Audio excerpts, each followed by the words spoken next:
Ebabil bişine seri İsrail'e koye Rendi eshabeti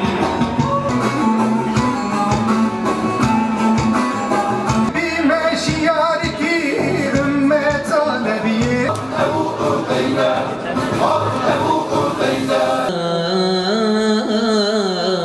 بينهم تراويهم من أثر السجود kazınmıştır bu zillet.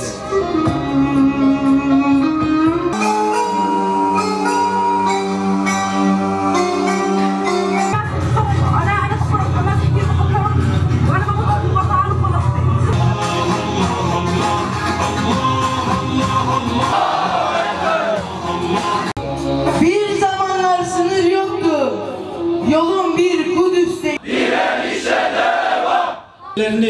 Gördüğümüzde ve bu gördüğümüz yeryüzünün en şerefli mekanlarından bir. Bakın peygamberler tarihine, bütün peygamber bir gece kendisine ayetlerimizden bir kısmını gösterelim diye.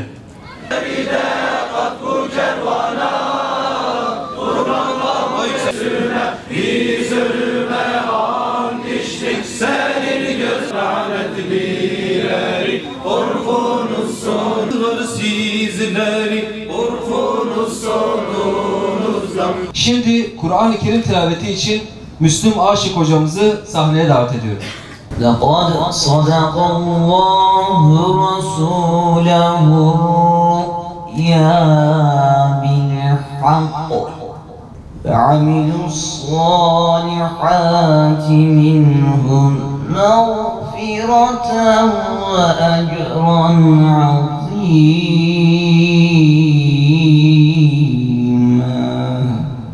Medeniyet maskeli kudurmuş nesilleri. Yine tarih tekerrür, yine küfür tek millet. Hepsinin genlerinde kazınmıştır bu zillet.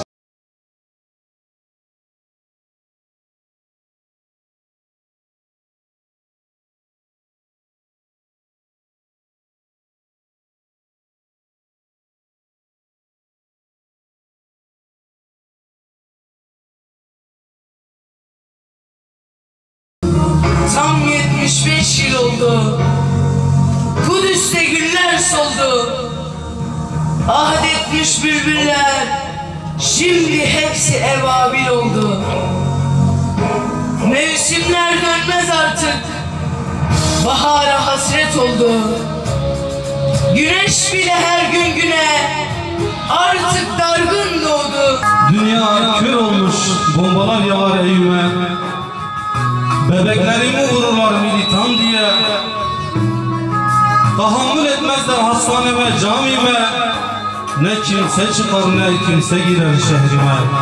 Bismillahirrahmanirrahim. Elhamdülillahi Rabbil alemin. Vel akibetu lil muttaqin. Ve la udvana illa ala zalimin.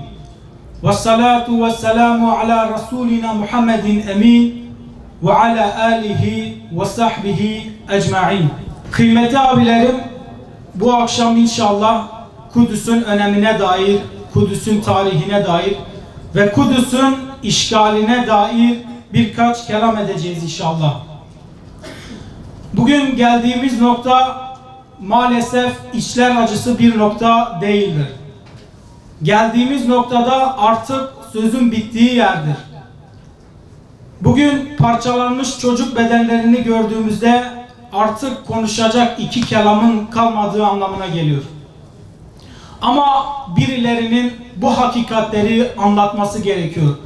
Bugün İslam dünyası dört bir yanda işgal altındaysa bunun en büyük nedeni Müslümanların bilinçli olmaması, Müslümanların Kudüs'ün değerine ait bir bilgiye sahip olmamasından kaynaklanıyor. Bugün parçalanmış bedenler, katledilen çocukların görüntülerini gördüğümüzde ve bu gördüğümüz görüntüler dünyanın dört bir yanında ses getirmiyorsa yeteri kadar İslam ümmeti olarak yeteri kadar Kudüs'e dair bir bilgi sahibi olmadığımız anlamına geliyor. İşte kıymetli abilerim, peygamberler tarihine baktığımızda, Kudüs'ün tarihine baktığımızda sürekli kan, gözyaşı, ter ve savaşların olduğunu görürüz. Kudüs'ün tarihine baktığımızda oraya ilk yerleşen, ilk meskunları Filistinlilerden tutun, Amalikalılar, Kenaniler, Felikeliler, Aramiler, Hazreti Davud, Hazreti Süleyman, Hazreti Yuşa, Müslümanlar, Hristiyanlar, sürekli bir savaş olmuştur orada. Sürekli orada kan dökülmüştür, ter dökülmüştür. Çünkü Allah orayı bir cihat meydanı kılmıştır. Ve kıymetli abilerim, yine Kudüs'ün tarihine baktığımızda birçok millet, birçok inanç, birçok hükümdar Kudüs için savaşmıştır. Kudüs için kan dökmüştür. Kudüs için ter dökmüştür. Yani batıl dahi olsa Hristiyanlar dahi Kudüs için kan dökmüştür. Ama tarihe baktığımızda tarihin hiçbir yerinde Yahudiler Kudüs için kendi kanlarını dökmemişlerdir. Kendi terlerini dökmemişlerdir. Hz. Musa kendilerine ey İsrailoğulları, Rabbiniz bu şehre girmenizi emrediyor dediğinde, yani oraya gidip savaşmanızı emrediyor dediğinde onlar Hz. Musa'ya şu cevabı verdiler. Dediler ki ey Musa, sen ve Rabbin gidin orada savaşın. Bakın çok ince bir mesaj vardır. İsrailoğullarının Hz. Musa'ya verdiği cevapta ince bir mesaj vardır. Sen ve Rabbin gidin savaşın. Kudüs'ün tarihinden, öneminden ben de biraz bahsetmek istiyorum. Olayı biraz güncele getirmek istiyorum. Kudüs deyince, Kudüs'ün tarihi deyince aslında insanlık tarihinden bahsedilir. Kudüs'e Yahudiler, Yevus, Hristiyanlar, Jerusalem der. Müslümanlar ise Mescid-i Aksa'dan, Kubbetü Sahra'dan dolayı buraya, bu memlekete Kudüs ismini vermişlerdir. Sizlerin bu memlekete olan hitabınız ve isim tercihiniz bu memlekete olan bakış açınızı aslında ortaya koyar. Bizler Kur'an-ı Kerim'in İsra ve Miraç olayının yaşanmışlığından dolayı İsra ve Miraç olayının Müslümanlara büyük öğütler vermesinden dolayı Kudüs ismini tercih ediyoruz ve bir gece kendisine ayetlerimizden bir kısmını gösterelim diye kulunu Mescid-i Haram'dan çevresini mübarek kıldığımız Mescid-i Aksa'ya götüren Allah tüm 90 sıfatlardan münezzehtir ayetini kendimize misyon ve vizyon ederek oraya bakıyoruz. Kudüs'ün tarihi aslında Hazreti İbrahim'den başlar. Hazreti İbrahim'in Filistin'e, Kudüs'e hicret etmesiyle başlar. Hazreti İbrahim'den, Hazreti İsmail'den, Hazreti Yuşa'dan, Hazreti Davud'dan, Hazreti Süleyman'dan, Hazreti Musa'dan ve son günlerini Kudüs'te, son 4 gününü Kudüs'te geçirmiş olan Hazreti İsa'dan bahsedilmeden Kudüs tarihinden bahsedilemez. Yahudiler Hazreti İsa'dan dolayı, Hazreti Musa'dan dolayı, Hristiyanlar tarihi bir söz hakkına sahip olduklarını iddia ederler değerli gençler. Aslında bu safsatadan, akılsızlıktan başka bir şey değildir. Sebebi ise İsra ve Miraç olayından dolayıdır. İsra ve Miraç olayı Mekke'de de elbette gerçekleşebilirdi veya Medine'de gerçekleşebilirdi. Coğrafyanın herhangi bir yerinde gerçekleşebilirdi. Ama Allah-u Teala'nın kulunu Mekke'den Kudüs'e alması, Kudüs'ten göklere yükseltmesi, Kudüs'te bu olayın muhatap alınması elbette tesadüfi bir olay değildir. Bir plan, bir program, bir amaç doğrultusunda yapılmış en büyük eylemlerden biridir. Resulullah Aleyhisselatü Vesselam'ın Kubbetü Sahra'da bütün peygamberlere imamlık edip onlara 2 rekat namaz kıldırması aslında tevhidin, İslam'ın, tevhid sancağının bütün peygamberlerden alınarak Resulullah Aleyhisselatü Vesselam'a devredildiğinin en büyük ispatıdır. tıpkı peygamberler arasında görevini tarihte yapmış 124 bin peygamberden hepsinden bir devir teslim edasıyla tevhid sancağının Resulullah Aleyhisselatü Vesselam'a teslim edilmesidir. Biz bu olaya devir teslim olayı olarak bakıyoruz. Resulullah Aleyhisselatü Vesselam nasıl ki bu dinin ilk emri okudur, Resulullah Aleyhisselatü Vesselam'ın son vasiyeti de Kudüs'tür değerli gençler. Bakın, ilk emir ile son vasiyet arasında tarihsel süreç irdelendiği zaman dehşetli bir bağ olduğunu hepimiz çok iyi anlarız. İlk başta bunu Selahaddin Eyyubi'den anlarız. Selahaddin Eyyubi döneminde Fatimi ve Bağdat halifesi olmak üzere İslam coğrafyasında 2 tane halife vardı. İslam coğrafyasında 2 halife olmasına rağmen Kudüs, Akdeniz kıyılarından ta Mekke, Medine'ye kadar Haçlıların postalları ve atlarının nalları altında adeta eziliyordu. Tarih kitapları öyle bahseder ki Kudüs'te ve köylerinde akan Müslüman kanlarının oranı Haçlıların atlarının dizlerine kadar yetişirdi. Hiçbir Müslüman Kudüs'ten, Urfa'dan, Cizre'den, Akdeniz'den, bölgenin herhangi bir yerinden kalkıp hac vazifesini dahi yerine getirmek için Mekke, Medine'ye dahi gidemezdi.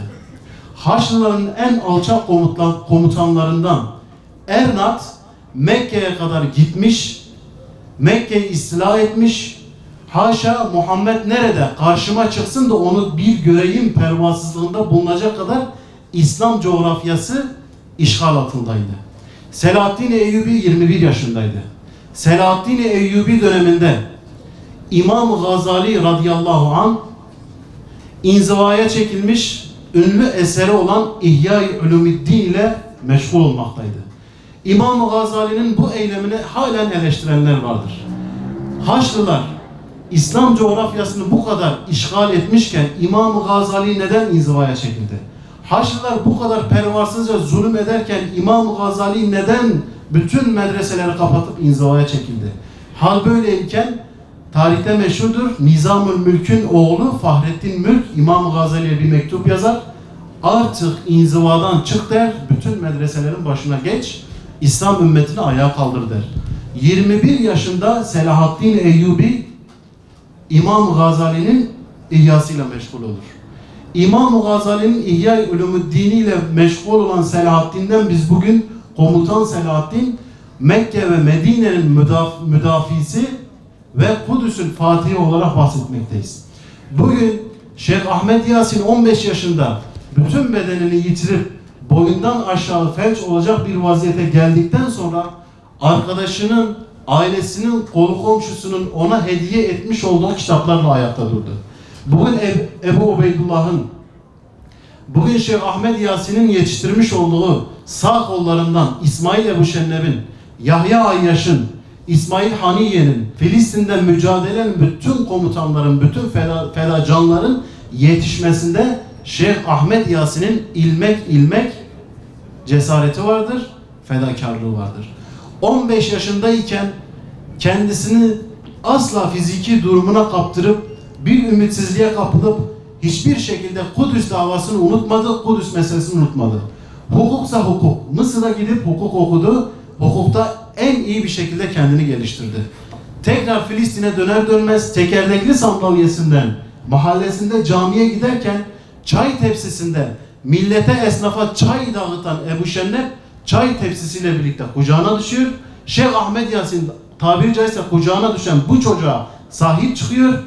Onu mülteci kamplarındaki camilere davet edip elinden tutuyor. Önce İsmail Ebu Şennep'i tutuyor, sonra Abdülaziz Rantisi tutuyor. İsmail Ebu Şennep çok iyi bir mühendisti. Abdülaziz Rantisi ise çok iyi bir doktordu.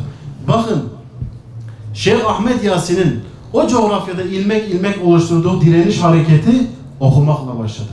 Selahaddin Eyyubi'nin Kudüs'ün Haçlıların eli altındayken, ayakları altındayken, çiğnenirken İhya eserini okuyarak kendi iş dinamiklerini harekete geçirdi. Filistin hakkında, Kudüs hakkında ne yapacağına karar verdi. bu şekilde yola koyuldu. 22 yıl boyunca rüzgar esse alıp çadırını uçuracağı bir vaziyette mücadelesine devam etti. Şeyh Ahmed Yasin'e söylüyorlar. İsrail alçakça bir teklif gönderiyor. Diyor ki sana Zeytin Dağı'nda ayetlerde geçen ve üstüne yemin edilen Tur Zeytin Dağı'nda sana bir villa verelim, bir köşk verelim, hizmetçiler verelim, istediğini verelim. Yeter ki bu davandan vazgeç, yeter ki İsrail tanı. Değil İsrail'i tanımak, değil ki İsrail'i tanıyorum diye medyaya herhangi bir demeç vermek, vallahi diyor ben bunu zihnimden bile geçirmem. Takbir! Allahu Ekber!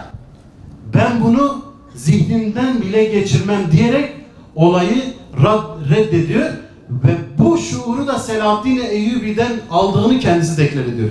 Diyor ki Selahaddin Eyyubi 22 yıl boyunca rüzgar esse çadırını alıp götüreceği bir vaziyetteyken Allah'ın mabedi İsrail'in çizmesi postalları altında ezilirken ben bir evin derdine mi düşeceğim? Harabeler içinde parçalanmış bedenler, kadınlar, çocuklar, yaşlılar ve körpecik bebekler.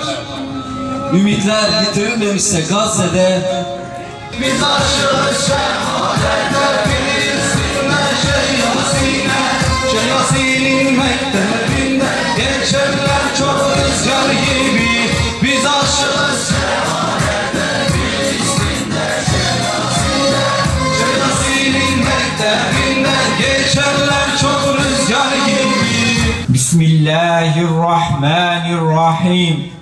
Allah'ım saltanatının azameti ve Çin'in celali kadar sana hamdolsun.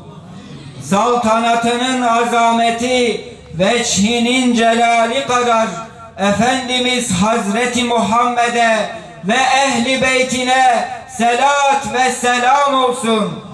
Allah'ım senin her şeyi kaplayan ve kuşatan rahmetin hakkına, kendisiyle her şeye üstün geldiğin, karşısında her şeyin boyun eğdiği ve her şeyin rağm olduğu gücün ve izzetin hakkına senden niyaz eyleriz.